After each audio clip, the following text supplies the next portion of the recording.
This week we talk about Twitter bugs, some new Tesla upgrades, and a new Wii U game. That's right, as we, together, as a people, check it out.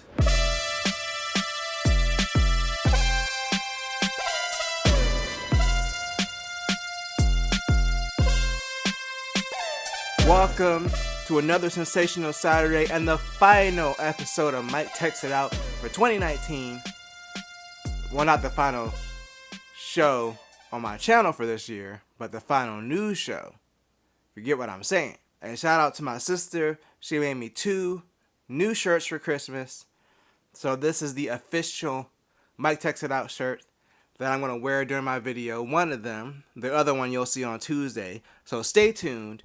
And let's go ahead and hop into our first story, which is that new Wii U game that we've all been waiting for. That's right, Wii U owners rejoice because there's a new game that came out on Wednesday, Drop It Block Paradise. Now I know what you've been saying, like, oh, that's been out for 2 years over in Europe. Well, guess what? I'm not in Europe.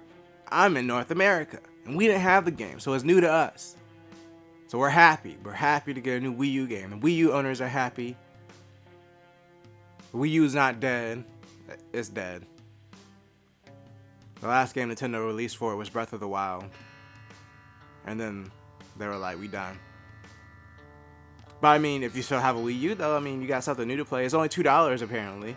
And it should be up on the shop now, so, you know, everybody else is getting their little Call of Duties and, Death Stranding and all these other games for Christmas. Well, guess what? You got Drop It Block Paradise for Christmas. You don't need those other titles. AAA, triple smay. Yeah. And in our next story, so there was a bug related to the Twitter app, specifically on Android, where it allowed someone to link Twitter accounts with phone numbers to kind of figure out, you know, who belonged to who. Now, the person that was doing this, he did notify some of the users about the bugs, but he didn't notify Twitter directly. Twitter, however, did discover the bug, and I believe it's already been fixed. But, you know, if you are on Twitter on Android, just make sure you stay up to date with the latest version. You know, keep your contacts a secret. Don't let nobody get access to your contacts. So make sure to go in your settings and check to see which apps have permission to what. Just as a heads up, you should always be doing that anyway. I always tell people, like, just don't be giving away the permissions. Make them earn the permissions. Like, trust isn't you shouldn't just give an app trust. Like, let it take you out to dinner first, you know, go on a few dates, invite it over, you know, kind of see how it acts in the house before you just give it all the permissions to do whatever. So just keep an eye on that. And in our next story, Stardew Valley released on the Tesla. All the models. So it's available now. They had a holiday update that included some new games, but of course the most notable was Stardew Valley. Now, the Teslas and stuff is getting crazy. Like, they already did Cuphead. I was impressed by that. And then now Stardew Valley, like, you got a full gaming system in your car. And then on top of that, they also released a music maker app for the car. So, like, you can fully make some beats in your Tesla. Like, I'm done with Stardew Valley, I'm gonna make some beats. But then you're gonna need something to watch, which is important because they also announced that Disney Plus will be coming to Tesla as well. So what is going on here? Like, is there really any point in going in the house when you have all this stuff in the car? I don't think so. Which brings me to my next point. That Tesla Cybertruck thing, they had a little camping attachment. So you literally, when that comes out, you can literally just live in the Tesla. And I think that's the Tesla long game, is they want to replace houses and mobile homes and cars and all in one. Because if you got all this stuff in there, I don't want to go in the house. I just want to live in my Tesla. And then you could just park at work. You could shower and everything in the Tesla. You know, play some Cupheads from Stardew Valley, watch some Disney Plus, make some beats with Dr. Dre and all of them, and then go to work. So, what's the point of having a house? I'm about to sell my house and just wait for the Tesla Cybertruck to come out so I can live in that. That's all I'm saying.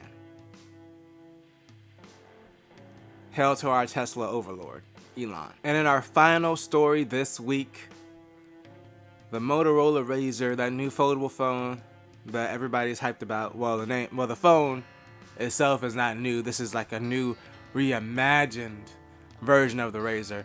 Anyway, pre-orders were supposed to go up December 26th, but Motorola announced that they're delaying it because the demand for it was higher than expected. Which I guess is a good thing for them, but I don't get why they fully delayed it. Like, why didn't you just allow pre-orders for the amount that you had and then be like, hey, more pre-orders coming soon or something like that. I don't know, whatever, but they delayed it because apparently they can't meet the demand yet. So if you're looking forward to getting your hands on that Razr, you're going to have to wait along with everybody else. They're not giving anybody any shortcuts. Like, no, we're not doing a segmented release for our pre-order people. We're going to make sure we got enough to meet the demand. So good on you, Motorola, I guess. Possibly. So it's still kind of like a weird delay announcement. But they didn't say how long it was going to be delayed for. I'm going to assume it's probably going to be a couple of weeks if that is the case. Well, it depends on how long it takes them to make these phones. But we'll see. Y'all just going to have to be thirsty for a little bit and wait for these phones to come out. Speaking of thirsty, hopefully your thirst has been quenched as I'm bringing this episode to a conclusion. But if you enjoyed this video, make sure to tell a friend, tell a coworker, like, share, and subscribe, and always do at least 2 things at the same time. 2019, we out!